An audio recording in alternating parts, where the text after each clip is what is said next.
하나님이 세상을 이처럼 사랑하시사 독생자 예수님이 땅에 오시었네.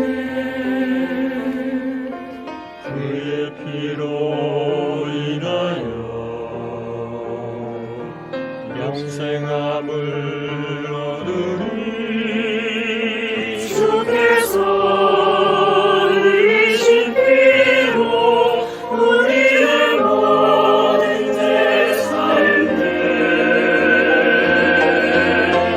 그 사랑 크고도 놀랍네. 죽기까지 사랑하셨네. 나의 삶 주 안에 거하리 참 생명 주께 있네.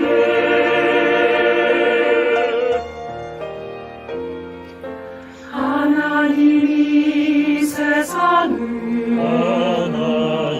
이처럼 사랑하시사 독생자 예수님이 땅에 오시었네. 그의 피로 인하여 영생함을 얻으리. 주께서 흘리신 피로 우리의 모든 죄 살네. 그 사랑 크고도 놀랍네. 죽기까지 사랑하셨네.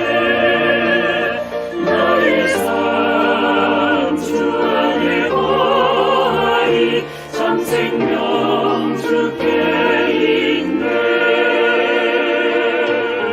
오직 예수를 이름 찾아 주 이름에 능력인데 십자가 흘린 피로 우리를 이치로 인도하셨네. 그 사랑 크고도 놀랍네. 죽기까지 사랑하셨네. 나의 삶 주 안에 거하리 참 생명 주께 있네. 참 생명 주께 있네. 그 사랑 놀랍네.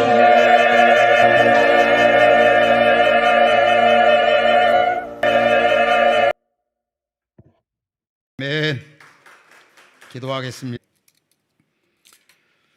벌써 올 한 해가 저물어가는 12월 마지막 주일입니다.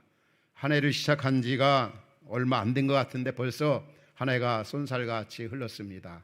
특별히 올해는 이 코로나 바이러스 시기로 시간을 다 보낸 것 같고 아마 평생에 2020년 이 해를 우리들 모두가 잊지 못할 것 같습니다. 참 힘든 나날 속에서도 하나님께서 주신 그런 이른 비의 은택들이 참 많았다고 생각이 되어집니다.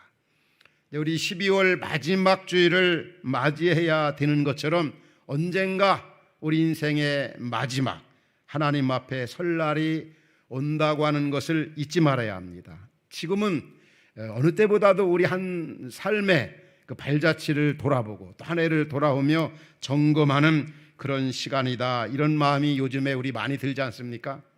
오늘 여러분과 같이 읽은 이 마태복음 25장은 세 가지 비유가 나오는데 모두가 다 이 마지막에 일어날 일에 대해서 말씀하고 있습니다. 언젠가 우리 모두가 마지막 주님의 심판대 앞에 서게 될 것입니다. 12월 마지막 주간이 있는 것처럼 그 열처녀의 비유가 먼저 나오지 않습니까? 그 다음에 양과 염소의 비유가 31절부터 46절까지 나오고 있고, 오늘은 이 달란트 비유입니다. 이 달란트 비유 내용이 어떤 내용입니까? 어떤 큰 주인이 이제 먼 타국에 가게 되었습니다.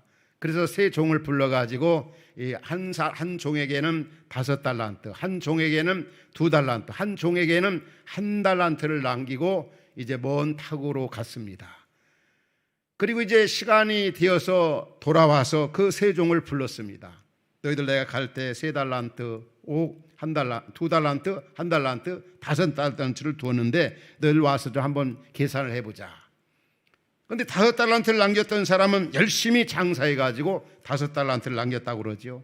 그 다음에 2달란트 받은 사람도 열심히 충성을 다해서 2달란트를 남겼고, 1달란트 받은 사람은 그 받은 달란트를 땅 속에 묻어뒀다가 있는 그대로 주인에게 이렇게 내놓았습니다. 그런데 이 주인이 뭐라고 그랬습니까? 5달란트를 남긴 사람 착하고 충성된 종아, 칭찬을 했습니다. 2달란트 남긴 사람 또 2달란트 남겼는데 그에게도 역시 착하고 충성된 종아, 내가 너에게 많은 걸 주겠다. 그런데 1달란트 그대로 남긴 사람은 호통을 쳤습니다. 이 악하고 게으른 종아, 누가 내 마음대로 그렇게 하라고 했느냐? 너에게는 엄청난 형벌이 주어질 것이다. 이게 본문의 내용인 겁니다. 우리 모두도 언젠가 이렇게 주님이 우리를 부르십니다. 너 지금까지 살아온 생에 대해서 한번 계산을 해보자. 그 마지막 때 이 2가지 혹은 3가지 부류로 나타날 수 있다는 거지요. 다시 말하면 착하고 충성된 종아 하면서 주님이 예비하신 그 아름다운 나라에서 영광을 얻게 될 사람이 있는가 하면은, 악하고 게으른 종아, 마지막 심판을 받고 고통을 당하고 형벌을 받게 된다고 하는 그런 현상이 있을 수도 있고 없을 수 있는 것이 아니라 반드시 그날이 온다고 하는 것. 마치 주인이 세 부류의 사람들에게 달란트를 그들에게 맡기고 간 것처럼 저나 여러분들을 하나님께서 이 땅에 보내셨습니다. 보내실 때는 그냥 가서 놀다 오라고 우리를 보내신 것이 아니라 우리에게 은사, 이 달란트를 주어가지고 너의 주어진 사명을 감당하고 다시 나한테 오라고 우리 주께서 우리 땅에 보내셨다고 하는 사실입니다. 여기 맡겼다는 말은 위임을 했다고 하는 사실이에요. 그래서 우리 믿음의 식구들은 우리가 이 땅에 살면서 이 청직이라고 얘기합니다. 청직이, 주인의 일을 대행해서 맡아 감당하는 사람이죠. 주인의 일. 주인은 누구십니까? 만물의 주권자이신 하나님 아버지, 창조주신 하나님이십니다. 그분께서 우리를 이 땅에 보내셨고, 우리가 이 땅에 와서 해야 할 사명, 은사를 주어가지고 그 일을 이루고 오라고 저와 여러분들 이 땅에 보내셨고 우리를 구원하셨고 이 땅에 존재케 한다는 사실을 잊지 말아야 합니다. 그래서 우리 항상 나는 하나님의 청직이다. 집마다 지은 이가 있으니 만물을 지으신 이는 하나님 아버지고, 우리는 그분의 대행자로서 이 땅에서 그분께서 하라고 한 일들을 이루어 그분의 뜻을 성취하고 의미 있게 보람 있게 행복하게 살라고 하는 것이 하나님 우리를 세상에 보내신 목적이고 우리에게 이 달란트를 주신 이유라는 거죠. 여기 달란트는 이 선천적인 어떤 재능, 은사를 얘기하는 겁니다. 다 하나님께서 다르게 우리 몸에 여러 지체가 있는 것처럼 하나님께서 우리를 이 땅에 보내실 때 여러 가지 은사를 주어서 이 일을 통해서 하나님의 뜻을 이루고 이웃을 유익하게 하고 보람 있게 살다가 오라고 우리를 이 땅에 보내셨다고 하는 사실입니다. 그 청직에 있어서 중요한 것은 뭡니까? 항상 주인을 인정하고 주인의 의도와 목적을 깨닫고 그 안에서 아름답게 살아가는 것.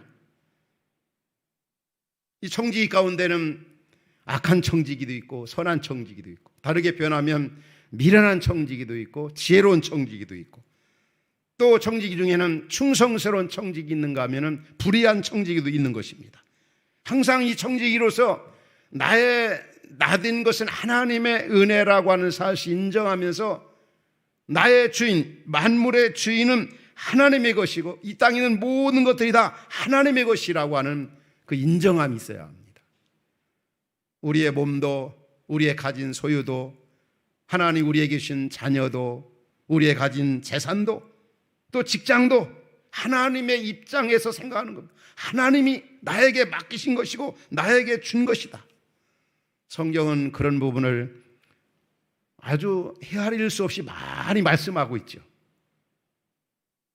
이 하나님의 주권을 인정하고 이 땅에 살아가는 삶이 얼마나 행복하고 보람 있고 만족한가를 잊지 말아야 합니다. 우리가 잘 아는 대로 이 성경에 나오는 위대한 하나님의 역사를 이루었던 사람들 보면 다 하나님의 주권을 인정했던 사람들입니다. 우리가 잘 아는 요셉 같은 경우도 창세기 45장 5절에 보면 애굽 나라 총리 대신이 되었습니다. 자기가 총리 대신이 된 것은 바로 하나님이 나를 이곳으로 보내가지고 총리 대신이 되게 했다. 하나님의 주권을 인정한 거죠. 다윗 같은 경우도 역대상 29장에 보면은 그런 고백을 했어요. 우주에 있는 모든 것이 다 여호와의 것이다. 다 하나님의 것입니다. 우리가 잘 아는 욥 같은 경우도 그렇지 않습니까? 모든 걸 다 잃고 나서도 주신 자도 여호와시요 취하신 자도 여호와 하나님의 것입니다. 우리 장로교회 가장 강조되는 그 교리가 있습니다. 그 교리가 뭔지 아십니까? 혹 어떤 분들은 예정론이라고 얘기합니다. 그러나 예정론보다 더 강조하고 있는 부분이 하나님의 이 주권입니다. 하나님의 주권을 강조하는 신약의 대표적인 성경 구절이 로마서 11장 36절입니다. 우리 한번 화면에서 다 같이 한번 읽어볼까요? 이는 만물이 주에게로부터 나오고 주로 말미암고 주에게로 돌아감이라. 그에게 영광이 세세 있을지어다. 아멘. 만물의 시작의 근원이 바로 하나님 아버지고 그 일을 이뤄가시는 분이 바로 하나님 아버지고 매듭짓게 종말을 향해서 종결짓는 분도 하나님, 모든 걸 다스리고 통치하고 지배해 나가신 분이 바로 하나님이시다. 하나님의 이 주권을 인정하고 살아가는 것. 우리 잠언서에 그런 말씀 나오지 않습니까? 너는 범사 여호와를 인정하라. 그리하면 내 길을 지도하시리라. 우리 청지기로서 이 땅에 보냄을 받은 자로서 하나님께 우리에게 주신 그 위탁 받은 자로서의 자세는 범사의 주님의 주권을 청지기로서 인정하며 살아가야 된다는 것.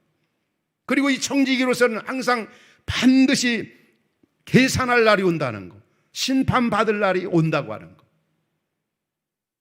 우리 이 땅에 그런 이 12월 마지막 주간을 맞이하면서 그런 생각을 해야 합니다. 나의 살아온 삶에 대해서 언젠가는 분명히 하나님 앞에 계산할 날, 하나님 앞에 심판받을 날이 온다는 것. 그때 나의 모습이 어떨까? 나는 청지기로서 보냄을 받았는데 내가 그 일을 잘 감당하고 있는가?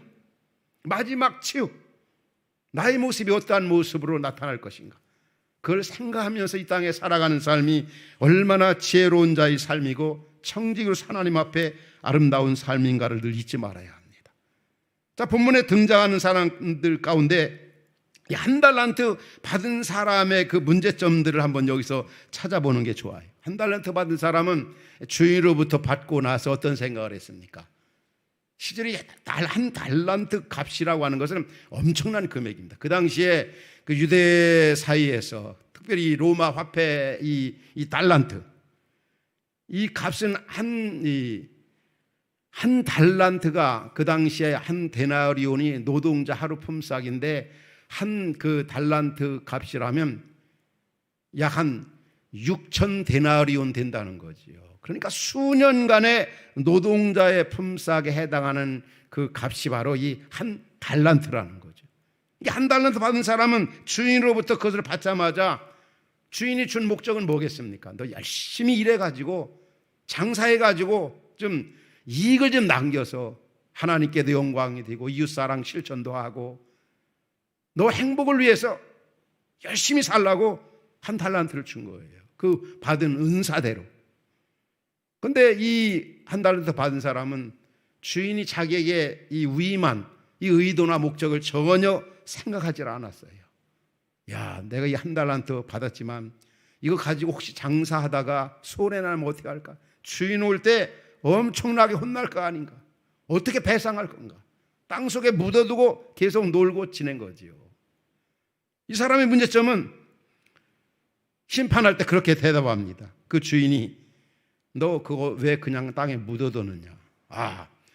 이 주인 하나님은 심지 않은 데서도 거둘 수 있고 해치지 않는 데서도 모을 수 있는 그런 분이기 때문에 제가 만약 이거 손해날까 봐 당신의 능력을 믿기에 나는 그냥 감춰뒀습니다. 땅에 묻어뒀습니다.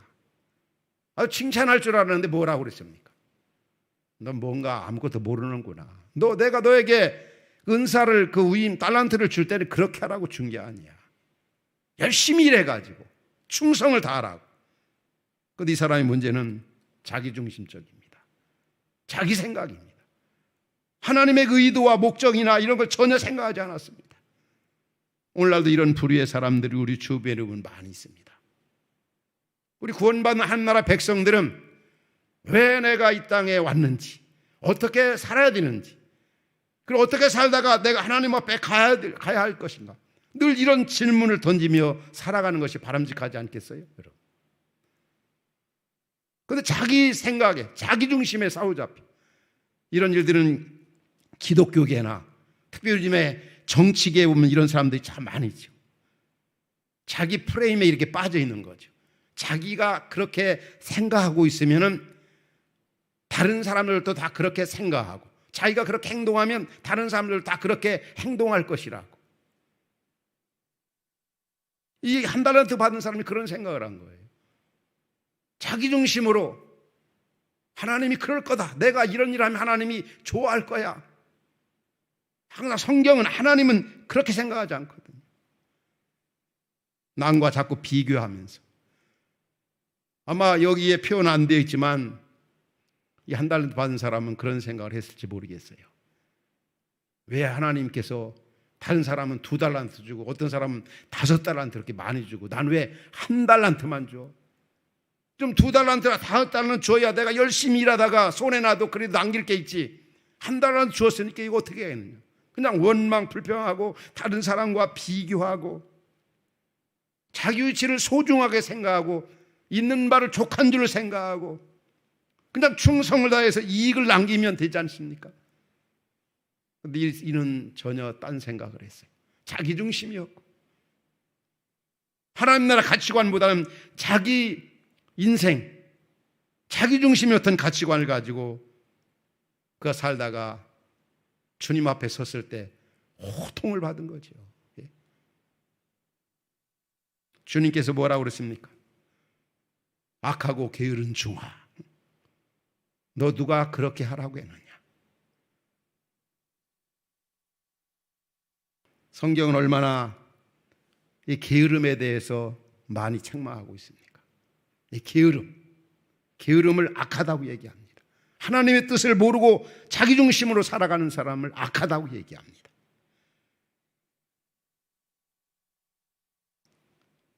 맡은 자에게 가장 중요한 게 뭡니까? 주인의 의도와 뜻을 알고 적극 순종하는 겁니다. 또 다르게 표현하면 충성을 다하는 겁니다. 나라의 대통령도 보면은 이 장관을 이렇게 세울 때 참 그 지혜가 필요하고 분별력이 참 필요하겠죠. 그러나 분명한 것은 장관을 세울 때는 나라 국민의 그 자기의 은사대로 그 주어진 임무에 충성을 다해서 나라에 이바지하고 국민을 행복하게 하고 국민을 잘 섬기라 하고, 그런데 임명받은 장관이 자기 편 만들고 자기 어떤 권력 체제 유지를 위해서 수단 방법을 가리지 아니하고 원래 의도대로 행동하지 않는다면 어떻게 되겠습니까? 우리 주님 앞에도 마찬가지입니다. 우리 예수님은 요한복음 17장에서 그렇게 표현합니다. 나는 이 땅에 와서 아버지께서 하라고 한 일을 다 이루어 이 땅에서 아버지를 영화롭게 하여 싸우니. 오늘 저나 여러분의 늘 관심은 하나님이 나를 이 세상에 보내신 의도, 그 목적, 이걸 잘 깨닫는 것이 중요하고 그 다음에 할 일이 그 목적대로 충성을 다하는 거죠. 우리가 잘 아는 성경 구절에 이 충성을 강조하는 구절들이 얼마나 많이 있습니까? 고린도전서 4장 2절에 오면 이런 말씀이 나와요. 맡은 자들에게 구할 것은 충성이라. 원망 불평 다른 사람 어떤 환경 탓하지 말고 그냥 충성을 다하는 거예요. 충성. 오늘 오후에 우리 장로 피택 5명을 놓고 우리 성도님들이 이렇게 투표를 합니다. 그분들에게 가장 하나님께 요구되는 것이 뭐겠습니까? 충성입니다. 후보자들뿐만이 아니라 우리 모두에게 구원받은 하나님 나라 백성들에게 가장 중요한 게 뭡니까? 충성을 다하는 거예요. 비록 이 코로나 어려운 시기를 살아가고 있지만 무익한 종의 자세를 가지고, 우리 누가복음 17장 10절에 보면 무익한 종 얘기가 나옵니다. 무익한 종이 어떤 자세입니까? 하나님 아버지, 나에게 이런 귀한 은사 주신 거 감사합니다. 충성할 수 있는 기회 주신 거 감사합니다. 그냥 감사하면서 충성을 다하는 거. 요한계시록 2장 10절에 오면 우리에게 약속의 말씀이 있죠. 죽도록 충성하라. 그리하면 생명의 면류관을 내게 주리라. 그냥 충성할 때 주인 되신 하나님께서 정말 우리에게 영광, 보상, 면류관을 주시겠다는 겁니다. 그러나 이 한 달란트 받은 이 사람은 충성을 하질 않았어요. 땅속에 묻어두었어요. 악하고 게으른 종으로 칭함받는 걸 볼 수 있습니다. 우리가 이 땅에서 하나님께서 하라고 한 일을 잘 감당하기 위해서 기본적으로 가장 필요한 것들이 바로 이 충성입니다. 이 충성. 저도 목사 사역을 해가면서 후배들이나 많은 목사님들, 뭐 어떤 부임해 간다든지 또 혹은 어떤 사역지에 옮겨지는 그런 경우에 또 학교를 들어가든지 할 때 뭐 추천을 이렇게 부탁받는 경우도 있고 또 추천을 권면하는 그런 경우도 많이 있습니다. 그럴 때마다 제가 강조하는 부분이 이것입니다. 제일 중요한 게 세 가지다. 정말 나나 우리 동역자분들, 이 정직함이 참 중요하다. 성실함이 너무 중요하다. 또 아주 부지런함이 굉장히 중요하다. 이 근면, 성실, 정직, 이러면 다 된다. 꼭 내가 가진 어떤 경험이 부족하고 경륜이 짧고 혹은 어떤 역량이 좀 부족해도 정말 정직하게, 정말 성실하게, 정말 부지런함으로 할 때 그게 하나님도 영광을 받으시고 또 담임 목사님이나 혹은 우리 성도들에게 교회에 큰 유익이 된다는 것을 잊지 말아야 된다는 거. 오늘 여기 2달란트 받은 사람, 5달란트 받은 사람의 특징은 뭡니까? 그들은 뭐 불평원망하지 않았어요. 주인의 의도에 따라서 열심히 장사해가지고 곱빼기로 남긴 겁니다. 곱빼기로 남겼는데 또 곱빼기로 주는 겁니다. 남기지 못한 그 사람 거 빼앗아가지고 5달란트 받은 사람에게 또 주는 겁니다.